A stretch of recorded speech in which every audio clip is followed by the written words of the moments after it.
The arrival. Dr. Sarah Chen pressed her coffee cup against her lips and stared at the impossible readings flowing across her monitor screens. The Deep Space Monitoring Station in Chile had been her home for the past 3 years, tracking asteroids and monitoring cosmic phenomena. In all that time, she had never seen anything like the data streaming before her eyes. The massive radio telescope array had detected something extraordinary moving through the outer reaches of the solar system. Not one object, but thousands of them, each one massive enough to dwarf the largest spacecraft humanity had ever built. They moved in perfect formation, decelerating as they approached the inner solar system with the precision that could only mean one thing: intelligence. Sarah ran the calculations again, hoping she had made an error. The numbers remained unchanged. Over 15,000 individual spacecraft, each one approximately 2 kilometers in length, were heading directly toward Earth. Their estimated time of arrival was less than 6 hours. Her hands trembled slightly as she reached for the emergency communication device that connected directly to Earth Defense Command. In 30 years of astronomical research, she had never imagined she would need to use it. The call was answered immediately. Earth Defense Command, this is Admiral Marcus Kane. Admiral, this is Dr. Chen at Deep Space Monitoring Station Alpha. I'm transmitting Priority 1 contact data. We have multiple unknown spacecraft approaching Earth at high velocity. There was a pause that lasted several heartbeats. How many spacecraft, Dr. Chen? 15,000, sir. All of them massive. They'll reach Earth orbit in approximately 5 hours and 40 minutes. Admiral Kane had served in Earth's military for 42 years. He had planned for terrorist attacks, natural disasters, and even theoretical alien contact scenarios. But 15,000 hostile spacecraft was beyond every contingency plan humanity had ever developed.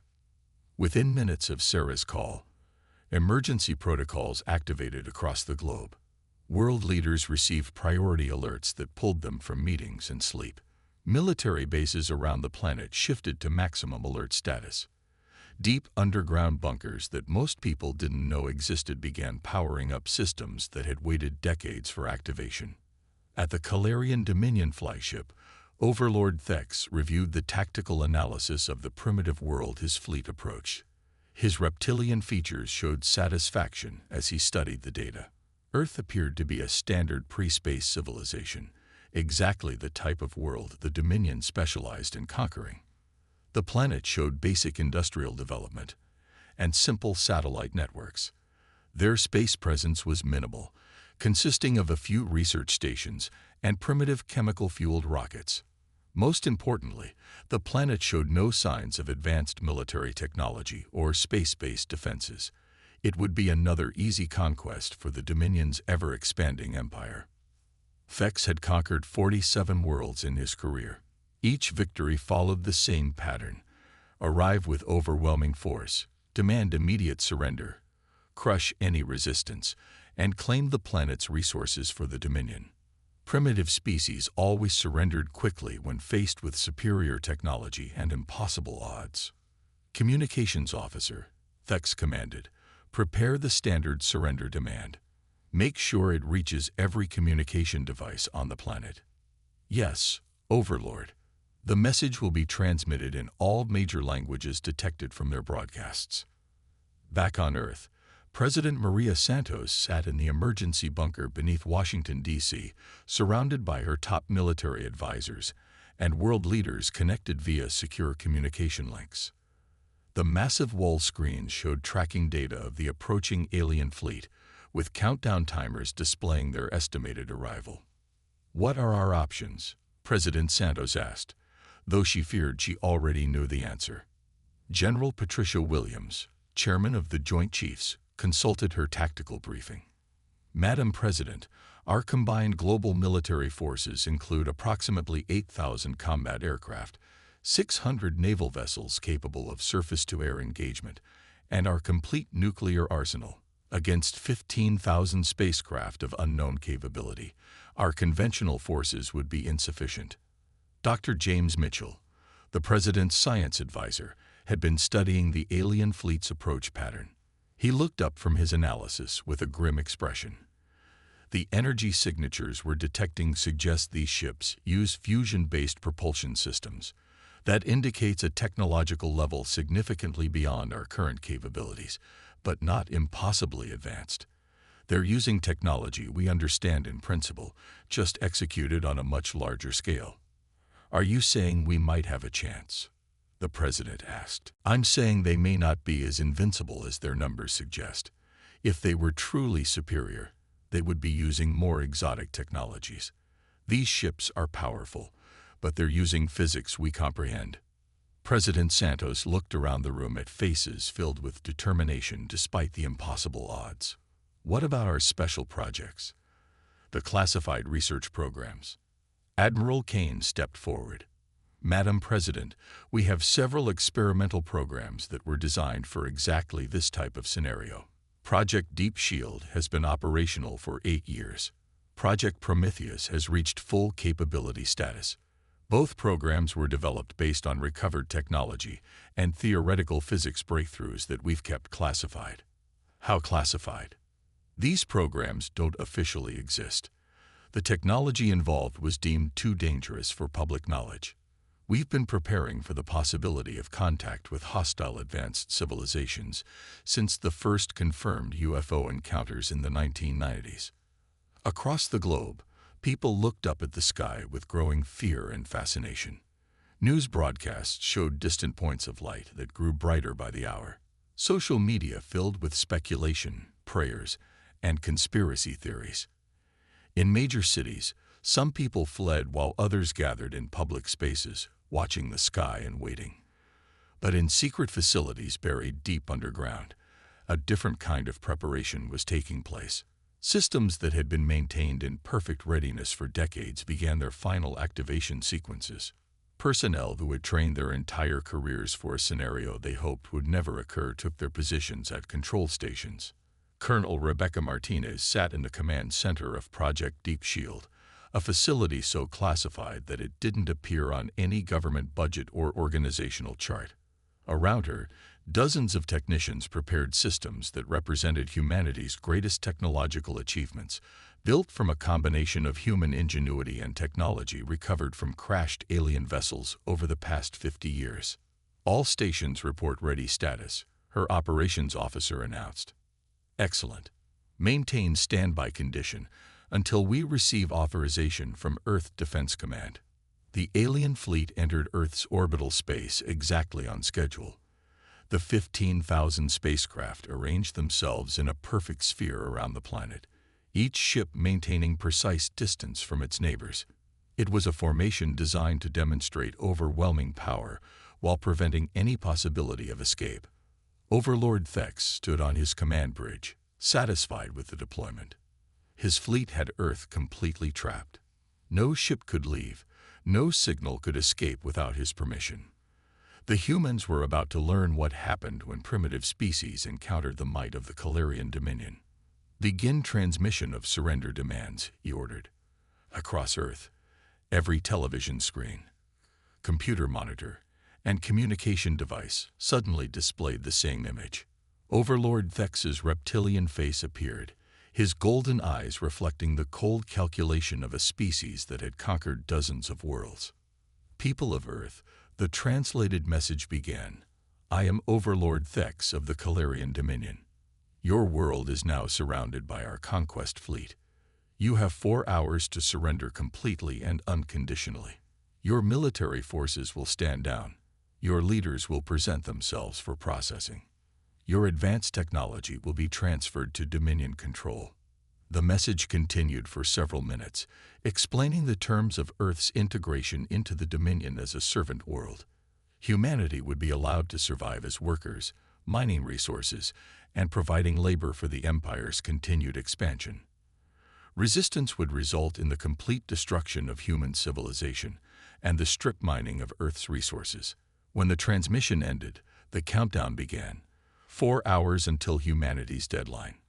Dr. Sarah Chen watched the alien message from her monitoring station, feeling a mixture of fear and amazement. The technology required to hijack every communication system on Earth simultaneously was impressive, but as she studied the energy patterns from the alien fleet, she noticed something interesting.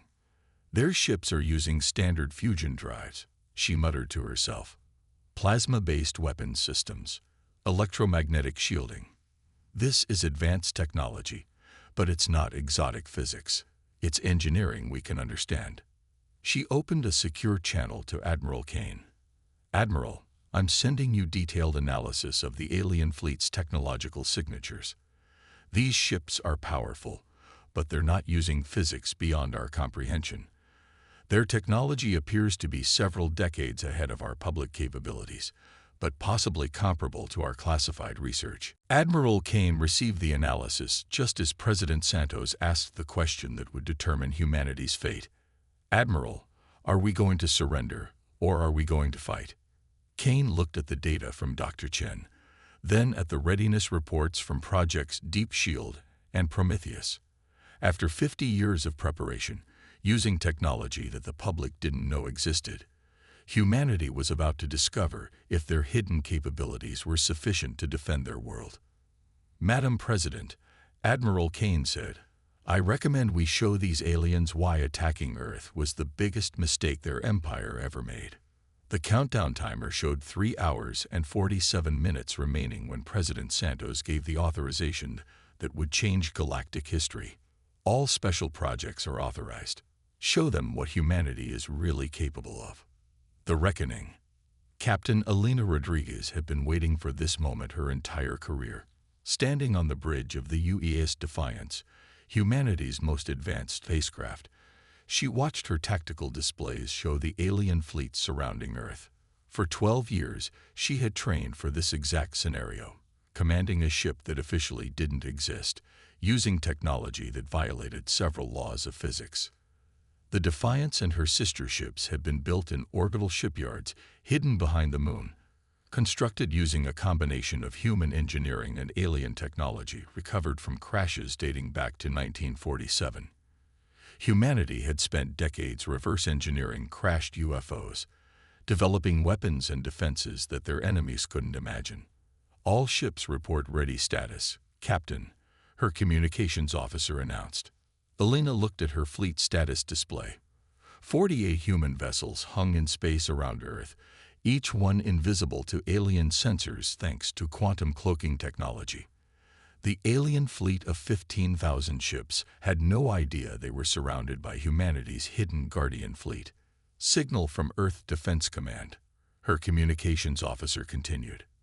Operation Prometheus is authorized. All units are cleared for immediate engagement. Elena smiled. The aliens had made their first mistake by coming to Earth. They were about to make their final mistake by underestimating humanity.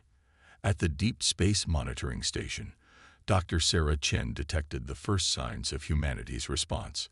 Energy readings unlike anything in conventional physics began appearing around Earth.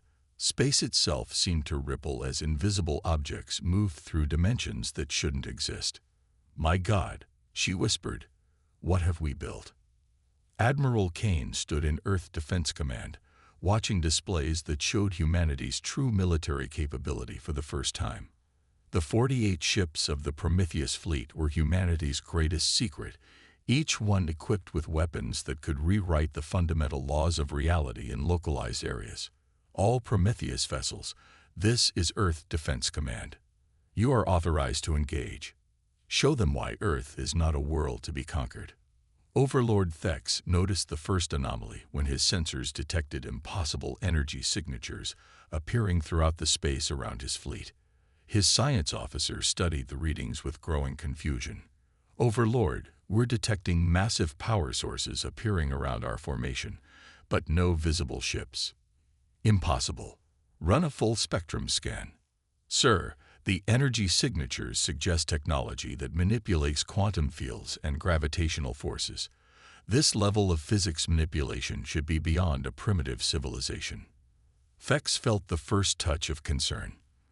In 47 previous conquests, he had never encountered technology that his sensors couldn't identify and analyze. Captain Elena Rodriguez gave the order that ended the Calarian Dominion's expansion forever. All ships, decloak and engage. Let's show them what Earth is capable of. 48 human vessels suddenly appeared throughout the alien fleet formation. They didn't fly into position like conventional spacecraft. Instead, they simply materialized as quantum cloaking fields deactivated, revealing ships that moved through space like they owned it.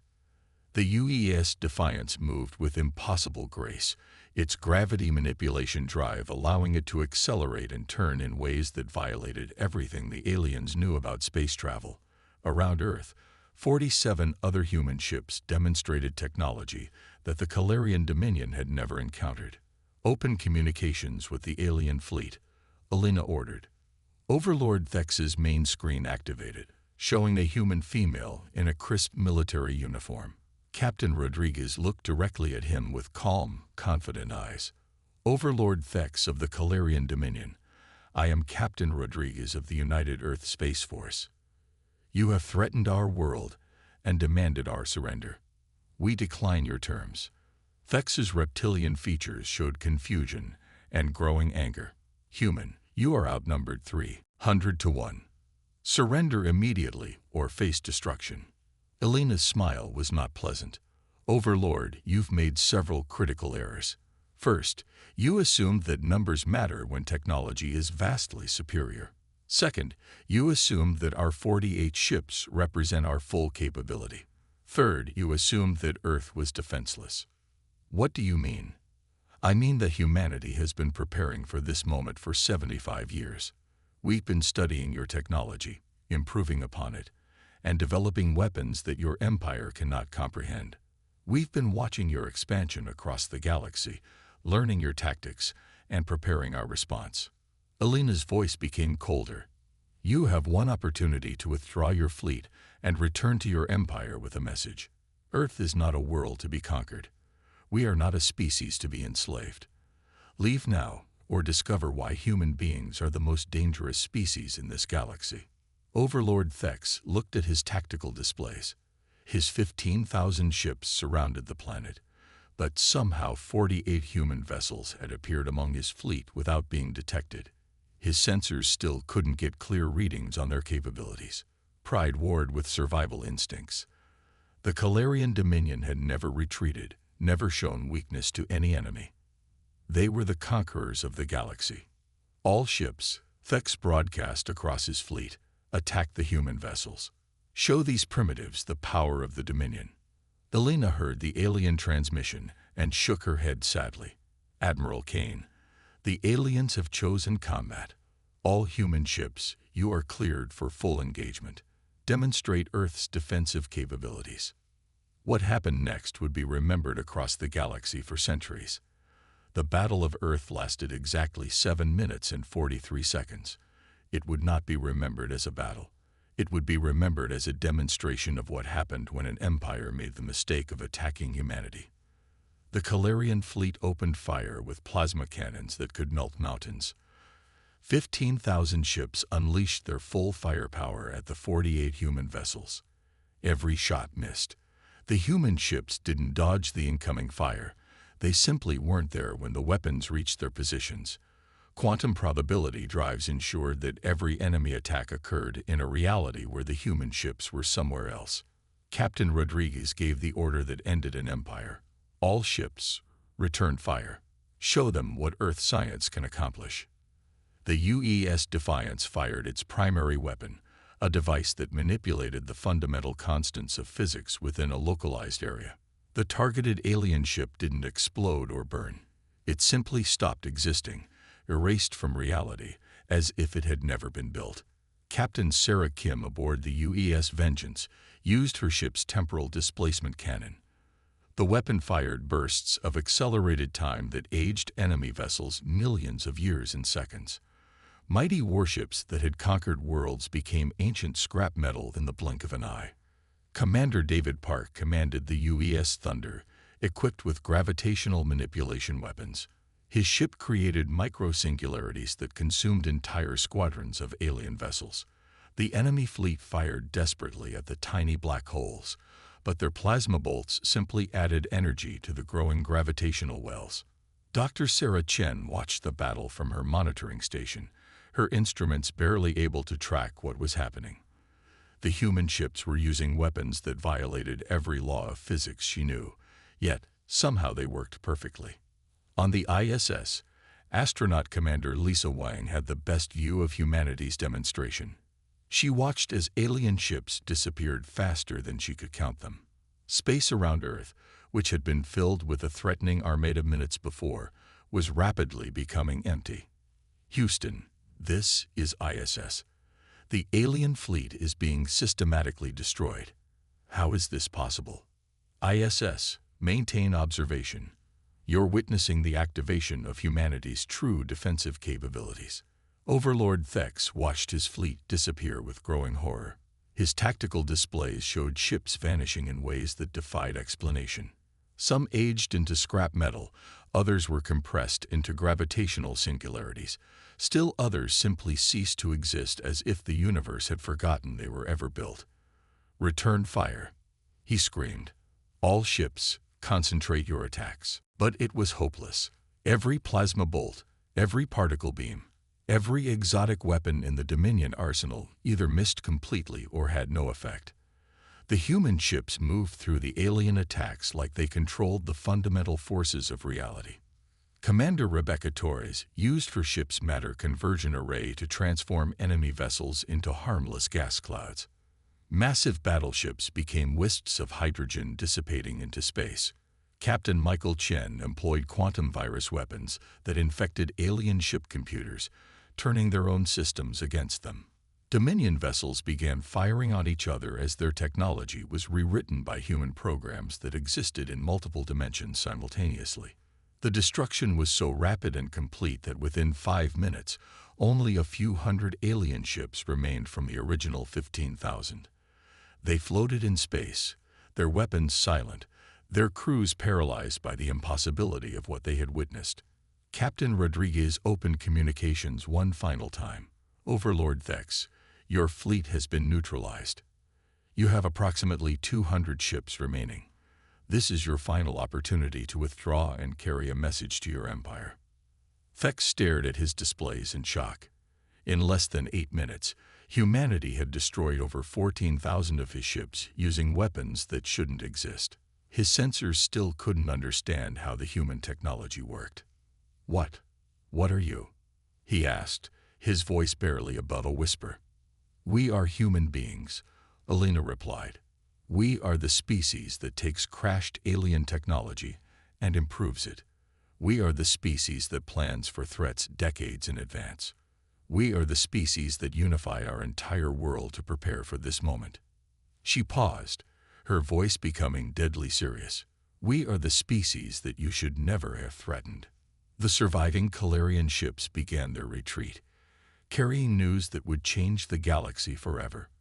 Earth was not a primitive world to be conquered. Humanity was not a species to be enslaved. The blue planet orbiting an ordinary yellow star had just become the most feared world in known space. As the alien fleet disappeared into the depths of space, President Santos addressed the world. Citizens of Earth, today we face the greatest threat in human history. Today we discovered that we are not alone in the universe, but we also discovered something more important. We are not helpless. For 75 years, in secret, humanity has prepared for this day. We took crashed alien technology and made it better. We unified our species around a single goal, the defense of our world. Today, that preparation saved our civilization. Admiral Kane watched the tactical displays as the last alien ships vanished from Earth's vicinity. Around the planet, the 48 ships of the Prometheus fleet maintained their protective formation, no longer hidden but standing guard over humanity's home. Dr. Sarah Chen received a priority message from Earth Defense Command. Dr. Chen, your monitoring station has been upgraded to Class 1 Deep Space Observatory. Congratulations on your new assignment as Director of Alien Contact Studies. She smiled as she looked up at the stars. Humanity was no longer alone in the universe, but they had proven they could defend themselves. The galaxy was about to learn that Earth was not a world to be conquered. In the weeks that followed, reports reached Earth of the message spreading throughout known space. The Calarian Dominion, one of the galaxy's most powerful empires, had been utterly defeated by a single human fleet. Other alien civilizations began to reconsider their expansion plans that included the small blue planet. Earth had announced its presence to the galaxy in the most definitive way possible. Humanity was now a galactic power, and their message was clear. Earth stands ready to defend itself, and any species that threatens humanity will face the full force of human ingenuity, determination, and technological superiority. The age of human expansion into the galaxy was about to begin, but it would begin on humanity's terms. Earth had proven that being underestimated was the greatest mistake any enemy could make when facing the human species.